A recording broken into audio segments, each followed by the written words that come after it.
नमस्कार, आप देख रहे हैं एनबी न्यूज और मैं हूं आपके साथ योगेश पांडे। स्वागत है आपका उत्तराखंड के इस खास बुलेटिन में। उत्तराखंड के मुख्यमंत्री पुष्कर सिंह धामी ने वर्चुअल जनसभा को संबोधित किया, जहां पर उन्होंने पिछली सरकारों पर जमकर निशाना साधा और कहा कि पिछली सरकारों ने सिर्फ योजनाओं को शुरू किया था, उन योजनाओं को कभी पूरा नहीं किया। पिछले 5 वर्षों में 2017 से 2022 तक की ये यात्रा पूरी हुई है। इस यात्रा में विकास के नए नए सोपान स्थापित हुए हैं। नई नई सीढ़ियां चढ़ी गई हैं। विकास की रफ्तार तेज हुई है। पिछले अगर 5 सालों की हम बात करें तो उत्तराखंड के अंदर 1.5 लाख करोड़ से भी ज्यादा की योजनाओं की स्वीकृति प्राप्त हुई है। और ये योजनाएं इसलिए स्वीकृत हुई हैं, ये योजनाएं इसलिए धरातल पर उतरी हैं क्योंकि आप लोगों ने 2014 में देश के अंदर एक ऐसी सरकार बनाई जिस सरकार ने लगातार विकास के कदम बढ़ाने का काम किया है। आपने 2014 में देश के प्रधानमंत्री के रूप में नरेंद्र मोदी जी को चुना है।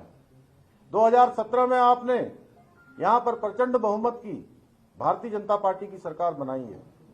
2019 में आपने पुनः देश का प्रधानमंत्री नरेंद्र मोदी जी को बनाने के लिए फिर से यहां से आपने अपना आशीर्वाद दिया है। भाइयों बहनों, उसका नतीजा है कि पिछले 7 वर्षों में उत्तराखंड के अंदर लगातार इतने सारे काम हुए हैं।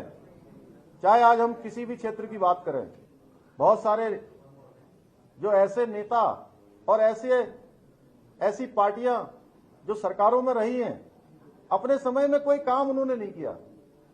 अगर उन्होंने काम किया होता तो आज आपके सामने आकर वो तमाम प्रकार की बातें नहीं करते कि ये योजना हमारे समय में शुरू हुई थी। अरे भाई, ये योजना आपके समय में शुरू हुई थी, लेकिन आपके समय में कभी कोई योजना पूरी नहीं हुई। आपके समय में केवल योजनाएं शुरू होती थी, कभी उनका लोकार्पण नहीं होता था। आपके समय में योजनाओं का केवल शिलान्यास होता था, लोकार्पण कभी उनका नहीं होता था।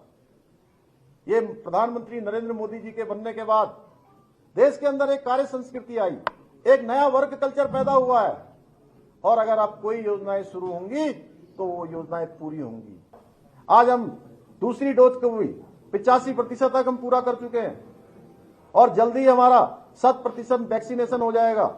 इसके साथ साथ 15 वर्ष से लेकर 28 वर्ष के आयु वर्ग के लोगों को भी 55% वैक्सीनेशन का हमारा काम पूरा हो गया है। मैं देश के यशस्वी प्रधानमंत्री जी का धन्यवाद करना चाहता हूं कि मैं जब 10 जुलाई को उनसे भेंट करने गया था, मैंने उस समय उनसे अनुरोध किया था कि हमको वैक्सीन की अधिक आवश्यकता है, अधिक वैक्सीन हमें मिल जाएगी तो हम जल्दी से जल्दी सभी को वैक्सीनेशन देकर सबको सुरक्षा कवच के अंदर ले लेंगे। तो उन्होंने हमको इतनी वैक्सीन दे दी कि हमने जो है हमारा 100% वैक्सीनेशन का जो हमने दिसंबर माह तक का लक्ष्य रखा था वो हमारा अक्टूबर माह में ही पूरा हो गया। भाइयों बहनों, जब ये वैक्सीन देश के अंदर आई थी तो बहुत सारे लोगों ने इस वैक्सीन पर प्रश्न चिन्ह खड़ा किया था। वो कहते थे कि ये वैक्सीन, ये मोदी की वैक्सीन है, ये वैक्सीन भारतीय जनता पार्टी की वैक्सीन है। और ऐसे लोगों के कारण से बहुत सारे लोग, जिनकी संख्या कई हजारों में और लाखों में होगी, वो वैक्सीन नहीं लगा पाए। वैक्सीन उपलब्ध होने के बाद भी वैक्सीन से वंचित रहे, क्योंकि बहुत सारे नेताओं ने उनको भ्रमित करने का काम किया, बहुत सारी पार्टियों ने भ्रमित करने का काम किया, जिनका उद्देश्य ये नहीं था कि कोरोना महामारी में इनको सुरक्षा का कवच मिले, जिनका एकमात्र उद्देश्य था कि मोदी जी का विरोध करना है, भारतीय जनता पार्टी का विरोध करना है। उसके कारण से पहली लहर के बाद जब दूसरी लहर आई और वो घातक लहर आई, उस घातक लहर में यह सिद्ध हो गया कि जिन लोगों ने वैक्सीन नहीं लगाई थी वो सारे के सारे हमारे बीच से चले गए। मैं ऐसे लोगों को अपराधी मानता हूं, पापी मानता हूं, जिन्होंने और जनसभा को संबोधित करने के बाद उत्तराखंड के मुख्यमंत्री पुष्कर सिंह धामी ने कहा है कि वह 19 जनवरी को भाजपा केंद्रीय चुनाव समिति की बैठक में भाग लेंगे। भाजपा की केंद्रीय चुनाव समिति उत्तराखंड और उत्तर प्रदेश चुनावों के लिए उम्मीदवारों को अंतिम रूप देने के लिए 19 जनवरी को बैठक करेगी। सीईसी की अनुशंसित उम्मीदवारों की शॉर्ट लिस्टेड नामों पर पहले ही राज्य इकाइयों के साथ शीर्ष नेतृत्व द्वारा चर्चा की जा चुकी है। और बता दें कि गोवा और उत्तराखंड के लिए नामों को मंजूरी दी जानी है। उत्तर प्रदेश के कुछ और चरणों के नामों को 19 जनवरी को सीईसी द्वारा अनुमोदित किया जाएगा।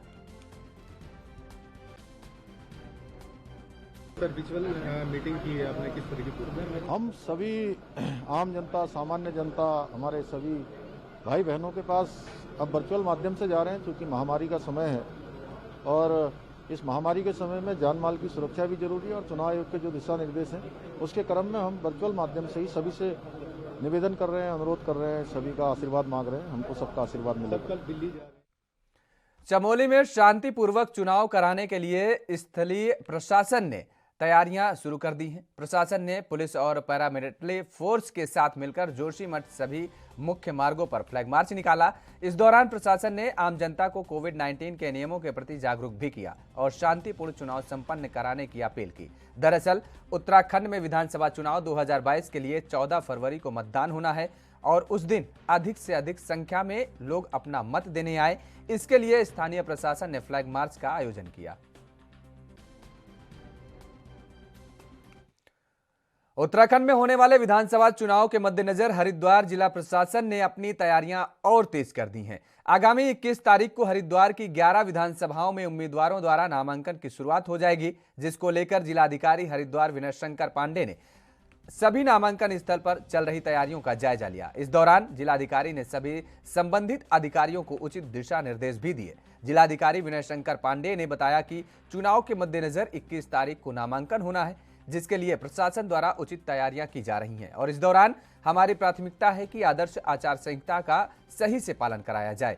इसके लिए जितनी भी राजनीतिक दल हैं उनसे वार्तालाप कर उनको सभी दिशा निर्देश से अवगत करा दिया गया है और अधिकारियों की टीम भी जमीनी स्तर पर कार्य कर रही है और निश्चित किया जा रहा है कि किसी भी सूरत में आचार संहिता का उल्लंघन ना हो।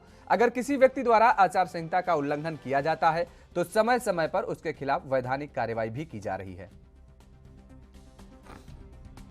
देखिए, निर्वाचन की प्रक्रिया आप सभी को पता है कि यहाँ 21 तारीख से नॉमिनेशंस प्रारंभ होंगे और 14 फरवरी को मतदान की तिथि है। उसी के क्रम में हम लोगों की तैयारियां चल रही हैं। अभी तो नॉमिनेशंस कहाँ जहाँ होने हैं उन स्थानों को क्या क्या व्यवस्थाएं होनी हैं वो देखी जा रही हैं। इसके अलावा सबसे ज़्यादा जोर इस समय आदर्श आचार संहिता के अनुपालन को लेकर हम लोगों का है। सभी पॉलिटिकल पार्टीज़ की मीटिंग करके जो माननीय निर्वाचन आयोग के निर्देश आए हैं उन्हें भली भांति अवगत करा दिया गया है। हमारी सेक्टर मजिस्ट्रेट्स FST की टीमें लगातार फील्ड में काम कर रही हैं और हम लोगों का पूरा प्रयास ये है कि किसी तरह से भी आचार संहिता के कोई उल्लंघन न होने पाए। यदि कोई मामले आ रहे हैं तो उनके विरुद्ध वैधानिक कार्रवाई भी समय समय पर की जा रही है। सर, कितनी विधानसभा पूरे जनपद की यही हो, कितनी विधानसभा? कुल 11 विधानसभा। और मुखर्जी चौक पर भारतीय जनता पार्टी के प्रचार प्रसार के लिए की जा रही ऐड की शूटिंग के दौरान जमकर कोविड नियमों का उल्लंघन किया गया। सोशल डिस्टेंसिंग की तो धज्जियां उड़ाई गईं। शूटिंग में मौजूद कलाकारों ने मुंह पर मास्क तक नहीं लगाया। कलाकारों ने हाथों में पार्टी के झंडे भी लहराए। शूटिंग के दौरान व्यस्ततम मार्ग मुखर्जी चौक पर जाम भी लग गया। लोगों ने नियमों के उल्लंघन की जानकारी प्रशासन को दी। सूचना मिलते ही पुलिस और FST की टीम मौके पर पहुंची। शूटिंग को रुकवाते हुए पुलिस ने पूछताछ शुरू कर दी।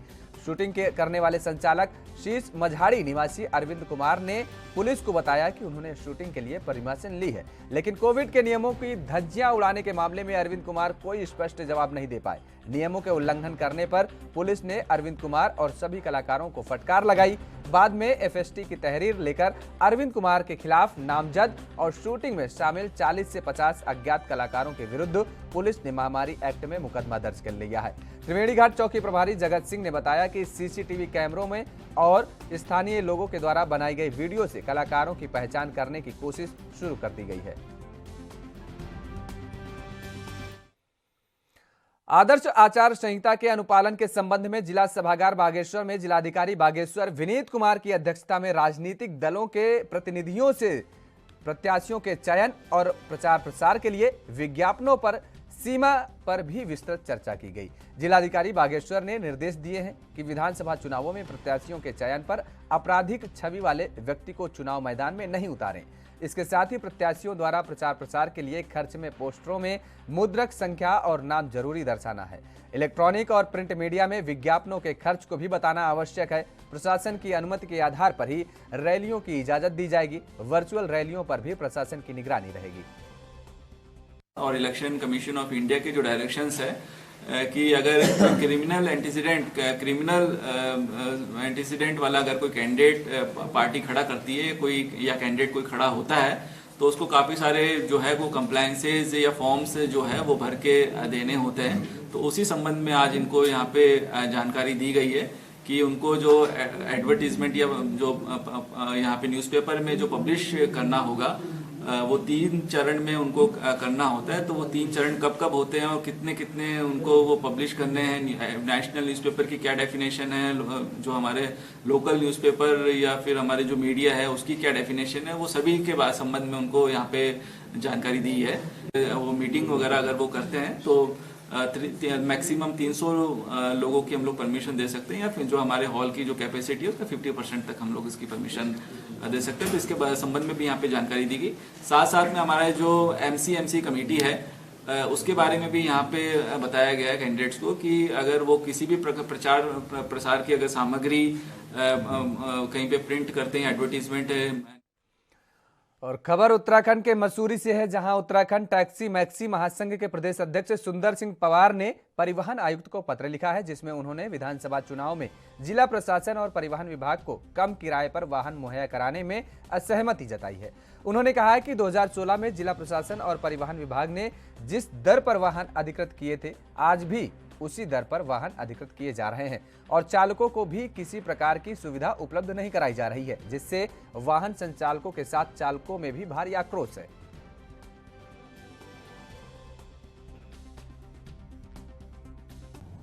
सेक्रेटरी साहब डॉक्टर रंजीत सिन्हा जी को एक पत्र भेजा है और साथ में मैंने कॉपी चुनाव आयुक्त को भी भेजा है कि आप लोग जो हमारे ट्रांसपोर्टरों का शोषण करते हैं, जो कि हमारा रेट जो है ये उत्तर प्रदेश के समय से चलता आ रहा है और उसमें कोई वृद्धि नहीं हुई।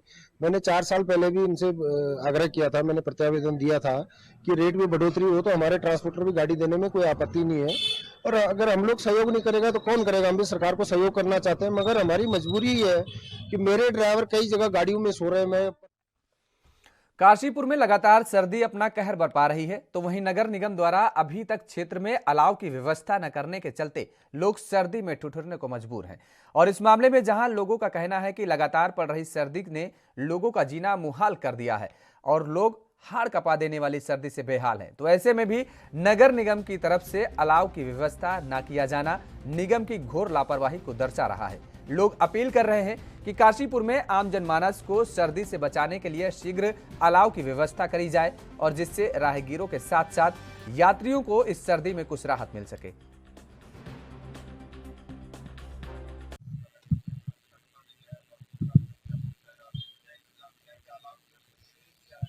कुछ नहीं, ठंड से सिसड़ रहा है आदमी, बहुत ज़्यादा ठंड बढ़ रही है, समझे, बीमारी बढ़ रही है इस ठंड की वजह से। और पहले तो कभी आ भी जाती थी लकड़ी 2-3 साल पहले, ना पिछले साल कोई आई है लकड़ी, ना इस साल आई है और कोई देखने वाला नहीं। हाँ जी, मोहल्ले का चंदा कर लेते हैं 10-20 रुपये डाल के, थोड़ी बहुत लकड़ी मंगा लेते चला जाते हैं। गरीब मोहल्ला है, कोई पुख्ता इंतजाम नहीं, ना पिछले साल था ना इस साल है। नगर निगम के लिए कहना चाहूँगा, हो सकता है हमारी नगर निगम गरीबी में आ गई हो, क्योंकि उनके पास कोई इंतजाम ही नहीं है शहरवासियों के लिए। पहले तो लकड़ी आ जाती थी किसी का टाइम में, अब ये मोहल्ले का आदमी 10-10, 5-5 रुपये बच्चे इकट्ठा कर लेते हैं, बड़ों से 10 ले लिए, छोटों से 5 ले लिए, इतने से हम कभी कभी लकड़ी जला लेते हैं। मेरा सरताज नाम है सर। 2-3 साल पहले तक तो सारी व्यवस्था होती है, अब तो 2 साल से ना तो किसी चौराहे पे लकड़ियाँ बढ़ रही हैं, ना ही कोई इंतजाम कर रही। हमारी नगर निगम से कोई भी इंतजाम इस साल नहीं हो रहा। अपने पास से चंदा करके लकड़ियाँ इकट्ठी करके तब कोटद्वार में चुनाव को लेकर यूपी से सटी सीमा पर बीएसएफ जवानों की तैनाती कर दी गई है, जिसके बाद सीमा से सटे चेक पोस्ट कोविड और केडिया और दिल्ली फॉर्म बॉर्डर पर चेकिंग अभियान चलाया जा रहा है। वहीं अपर पुलिस अधीक्षक ने बताया कि चुनाव को देखते हुए बीएसएफ की एक कंपनी पुलिस प्रशासन को मिली हुई है, जिसको हमने लगातार 24 घंटों के लिए चेकिंग पर लगा रखा है और इसके साथ ही एसएसटी और एफएसटी टीम को भी रेगुलर चेकिंग पर लगा रखा है, जो प्रतिदिन चेकिंग कर रही है। 14 तारीख को जो इलेक्शन होना है उसके तहत हमारा जो बॉर्डर पड़ता है यूपी के साथ बिजनौर जनपद का बॉर्डर पड़ता है, 2 यहाँ कोटद्वार में है और कालागढ़ में भी है। तो हमें पूरी कंपनी बीएसएफ की मिली हुई है, जिसको हमने लगातार चेकिंग पे 24 आवर्स हमने लगा दिया है। उसके साथ ही हमारी जो एसएसटी और एफएसटी टीम्स हैं, जो जैसे फ्लाइंग स्क्वाड्स वगैरह आते हैं, स्टैटिक टीम्स हैं, उनको भी हमने रेगुलर। हल्द्वानी के आरटीओ रोड क्षेत्र में कल हुई फायरिंग की घटना का पुलिस ने खुलासा किया है। मामले की जानकारी देते हुए एसएसपी पंकज भट्ट ने बताया कि जमीनी विवाद में फायरिंग की घटना को अंजाम दिया गया था। दोनों पक्षों में जमीन को लेकर लंबे समय से विवाद चल रहा था। पुलिस ने फायरिंग करने वाले 3 आरोपियों को गिरफ्तार कर लिया है, जिनके कब्जे से 3 अवैध असलहे भी बरामद हुए हैं। इसके साथ ही पुलिसकर्मियों की लापरवाही का मामला भी सामने आने पर एसपी सिटी ने पूरे मामले की जांच दी है और जांच के बाद अगर कोई भी पुलिसकर्मी दोषी पाया जाएगा तो उसके खिलाफ भी कार्रवाई की जाएगी। वहीं हल्द्वानी कोतवाली पुलिस ने भी 1 किलो से अधिक चरस के साथ एक तस्कर को गिरफ्तार किया है। पकड़ा गया तस्कर मुक्तेश्वर का रहने वाला है, जो पहाड़ से चरस लाकर हल्द्वानी में सप्लाई करता था।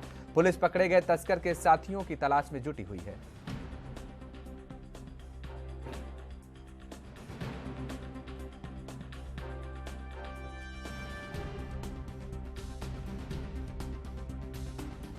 अगर देखा जाए तो इसमें पुलिस द्वारा बहुत उसके बाद कोई कार्रवाई की गई थी। इसमें 3 अभियुक्त जो थे वो पुलिस द्वारा बहुत जल्दी गिरफ्तार किए गए। उनके पास से जो हथियार थे वो। ऋषिकेश में आदर्श आचार संहिता का राजनीतिक पार्टियां जमकर उल्लंघन कर रही हैं और नियमों के खिलाफ कई इलाकों में सरकारी और प्राइवेट संपत्तियों पर प्रचार प्रसार की सामग्रियां भी लगा रही हैं। मामले पर एसडीएम अपूर्वा पांडे से बातचीत की गई तो उन्होंने बताया कि मामला संज्ञान में आया है। आचार संहिता का उल्लंघन करने वालों के खिलाफ कार्रवाई की जाएगी।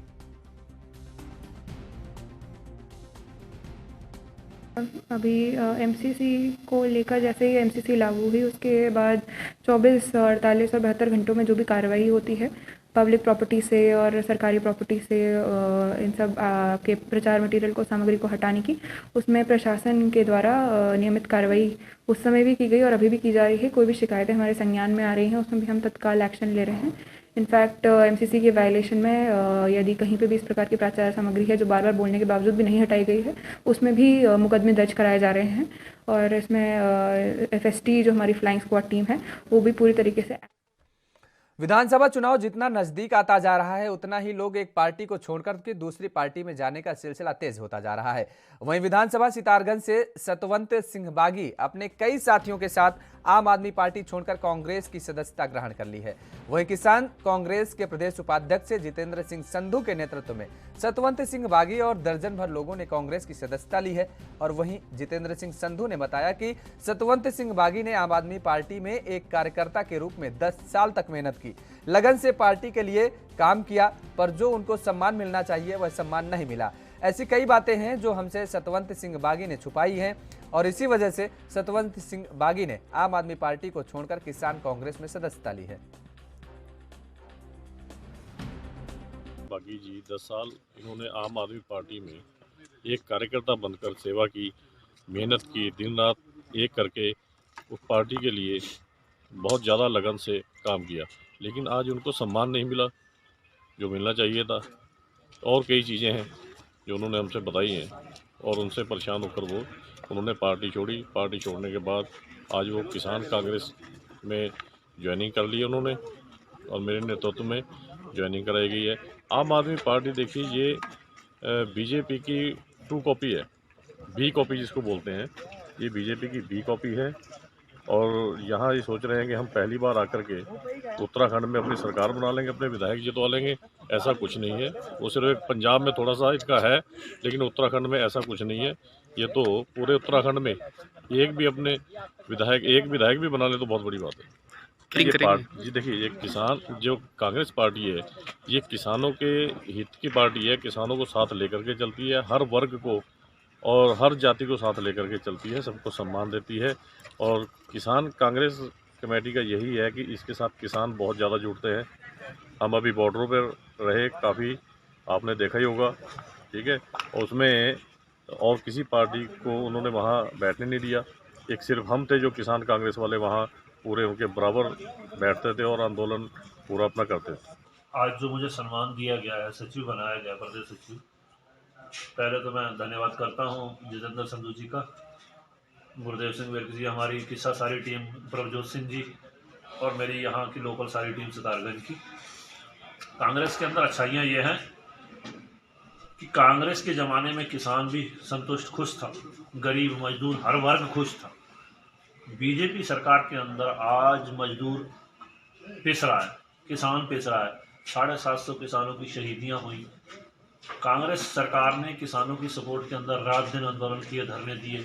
इन सभी चीज़ों को देखते हुए हमें संतुष्टि हुई कि हमें कहीं ना कहीं जो सरकार बन रही है इस टाइम उत्तराखंड। तीर्थ नगरी ऋषिकेश में लगातार बढ़ रहे कोरोना के संक्रमण को देखते हुए भी लोग कोविड के नियमों का पालन नहीं कर रहे हैं। प्रशासन तो लगातार लोगों को जागरूक करने का प्रयास कर रहा है।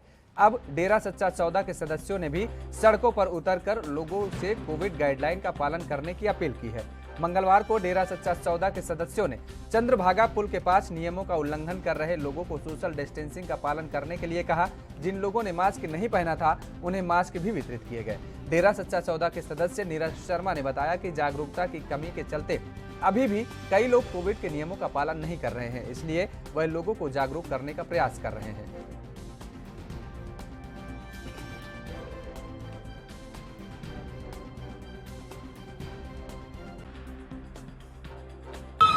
135 मानवता भलाई पहले ही चला रखे थे और अब जो है 137 भलाई कार्य किए गए हैं, जिसमें मास्क वितरण और जिन्होंने कोविड इंजेक्शन नहीं लगवाया है तो उनको भी प्रेरित कर हम उनको इंजेक्शन लगवा रहे हैं। बहुत से ऐसे बहन भाई हैं जिन्होंने अभी तक के इंजेक्शन भी नहीं लगवाए हैं, तो हम उन्हें भी प्रेरित करके ले जा रहे हैं इंजेक्शन लगवाने के लिए। आज मास्क वितरण कर रहे हैं, आज लोगों को कर दिया। आज अभी तक के हमने 300-400 लोगों को मास्क वितरण कर दिए हैं और भी हमने ला रखे हैं, 2-3 हज़ार पीस ला रखे हैं। लगभग आज अलग अलग जगहों पर घूमकर हम वितरण करेंगे। अभी हम गुमानी वाला, शामपुर, अब इधर चंद्रभागे पुल पर वितरण कर रहे हैं। इसके बाद भी हम जो है और जगह। उत्तराखंड परिवर्तन पार्टी ने अपना 13वां स्थापना दिवस मनाया, जिसमें पार्टी के अनेक जनपदों के कार्यकर्ताओं द्वारा भागीदारी की गई। उत्तराखंड परिवर्तन पार्टी के केंद्रीय अध्यक्ष पीसी तिवारी ने कहा कि प्रदेश में जिस प्रकार दल बदल हो रहा है और इनका एक ही मकसद है और एक ही विचारधारा है। बीजेपी हो या कांग्रेस, दोनों ने उत्तराखंडीयता को कुचलने का काम किया है। उन्होंने कहा कि उत्तराखंड की जनता समझ गई है, जिसके फलस्वरूप हरीश रावत को उत्तराखंडीयता की याद आने लगी है और बीजेपी भू कानून की बातें करने लगी है। उन्होंने कहा कि उत्तराखंड में धीरे धीरे क्षेत्रीय पार्टियां बढ़ेंगी और उत्तराखंड परिवर्तन पार्टी को अब लोग समर्थन करने लगे हैं। देखो, ये दल वो बदलते हैं जिनका एक ही तरह का विचार होता है। कांग्रेस से बीजेपी, बीजेपी से कांग्रेस में जब आ जाते हैं, हम तो शुरू से बोलते रहे कि एक राजनीति के दो चेहरे हैं और इनके कारण, इनके भ्रम के कारण उत्तराखंड की आज ये परिस्थिति है। और दूसरा कारण सबसे बड़ा ये है कि उत्तराखंड की जो पूरी जनता है, उस जनता को भी एक चीज़ याद रखनी पड़ेगी कि ये व्यवस्था राजनीतिक व्यवस्था है। राजनीति से अलगाव, राजनीति के प्रति तटस्थता और राजनीति के बारे में जो है जो नज़रिया हमारा है, उसके चलते उत्तराखंड की दुर्दशा हुई है। और परिवर्तन पार्टी चाहती है कि उत्तराखंड में सामाजिक, राजनीतिक और व्यवस्था परिवर्तन के साथ जो क्षेत्रीय अस्मिता का सवाल है, जो पार्टी ने उठाया है, जिसको बोलने के लिए उत्तराखंडियत के नाम पर हरीश रावत को बोलने को मजबूर हुए हैं, जिसको लेकर सशक्त भू कानून की बात वो कर रहे हैं जिन्होंने उत्तराखंड की कृषि भूमि को पूरी तौर पर जो है असीमित खरीद की छूट दी थी।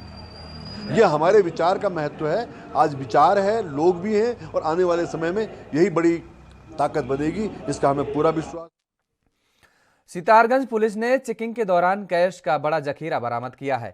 जानकारी के मुताबिक सरखड़ा चौकी में चेकिंग के दौरान एक व्यक्ति के पास से 7,30,000 रुपए की नकदी बरामद की गई है। आपको बता दें कि विधानसभा चुनाव को देखते हुए ऊधम सिंह नगर के वरिष्ठ पुलिस अधीक्षक के निर्देश पर लगातार चेकिंग अभियान चलाया जा रहा है, जिसके तहत कार्रवाई की गई है। पुलिस क्षेत्राधिकारी ओम प्रकाश ने बताया कि आरोपी के पास नकदी को लेकर ना तो कोई दस्तावेज मिले हैं और ना ही कोई प्रमाण मिला है। हालांकि इस मामले में और भी जांच की जा रही है। मेरे द्वारा सरकरा बैरियर पे पुलिस टीम के साथ चेकिंग की जा रही थी, तो हमारी की तरफ से एक गाड़ी आती दिखाई दी, जिसकी चेकिंग की गई तो उसमें 7,40,000 रुपये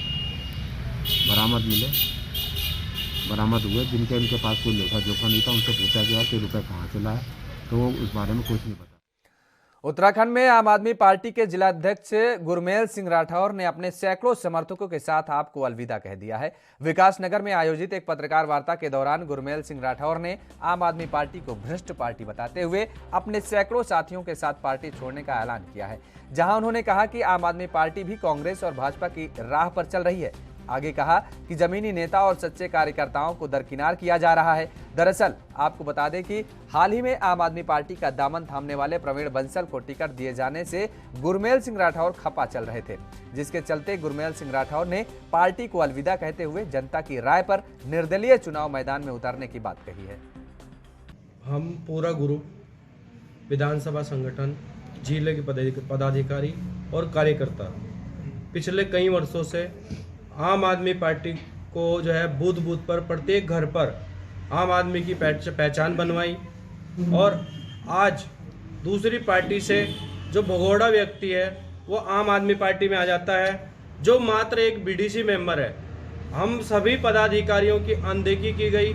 मैं जिलाध्यक्ष हूँ आम आदमी पार्टी का, मेरे से पूरे जिले में पूरे प्रदेश में उन्होंने प्रचार कराया और जब आज किसी प्रतिफल की अपेक्षा हमारे कार्यकर्ताओं ने की तो उन्होंने एक भगोड़े को जो एकमात्र बीडीसी मेंबर है उसको आम आदमी पार्टी का प्रत्याशी बना दिया। आम आदमी पार्टी का विधानसभा और जो विधानसभा में जिले के प्रदेश के पदाधिकारी हैं वो सभी आज नाराज हैं और अपने आप को ठगा महसूस कर रहे हैं। आम आदमी पार्टी कहीं भी नहीं लगता है कि पारदर्शिता और ईमानदारी से काम करती है। आज हमने आम आदमी पार्टी का जो कार्यालय था, जो हमने 2 साल से मेहनत करी थी, आम आदमी पार्टी ईमानदार पार्टी, लेकिन इससे ज़्यादा बेईमान पार्टी हमने नहीं देखी। जो टिकट जिसने धरती से मेहनत करी, जिसने इस पार्टी को लाए हैं, इस पार्टी को जागरूक कराए, आज उन्हें टिकट ना दे के किसी और बीजेपी दल को टिकट दे दिया है। आपने पोस्टर फाड़े हैं, उनके पोस्टर को जलाया है, ऐसा क्यों? क्योंकि ये टिकट है तो टिकट की सारी बात है, तो टिकट ये किसी बीजेपी वाले को दे दिया है टिकट। तो हम नहीं चाहते थे कि आगे ये उन्हें टिकट दिया जाए। जिसने ये मेहनत की है, 2 साल से बेचारे ने अपनी मेहनत की है, गुरमेल सिंह राठौर जी ने, जिन्होंने इतना काम किया है, लोगों को इतना जागरूक कराए और आज उसे ही पार्टी पूछ नहीं रही है। तो ये काहे की ईमानदार पार्टी है, सबसे भ्रष्टाचार बेईमान पार्टी है। अब तक हम यही आंदोलन करते हैं, आम आदमी पार्टी जिंदाबाद, लेकिन अब हम कहेंगे आम आदमी पार्टी मुर्दाबाद। आपने आरोप लगाया कि पैसा लेकर टिकट बेच रहे हैं। बिल्कुल, हमें तो सरासर यही दिखाई दे रहा है, क्योंकि ये जो प्रवीण बंसल जी है, उन्होंने कोई मेहनत नहीं की आम आदमी पार्टी में। अभी 25-30 दिन ही हुए होंगे मुश्किल से, लेकिन उन्हें टिकट दे दिया है। लेकिन जो गुरमेल सिंह राठौर जी है, उन्होंने 2 साल से 2.5 साल से मेहनत करते आ रहे हैं। लेकिन उत्तराखंड के इस खास बुलेटिन में फिलहाल मेरे साथ इतना ही। देश और दुनिया की तमाम खबरों के लिए आप बने रहिए ANB न्यूज के साथ।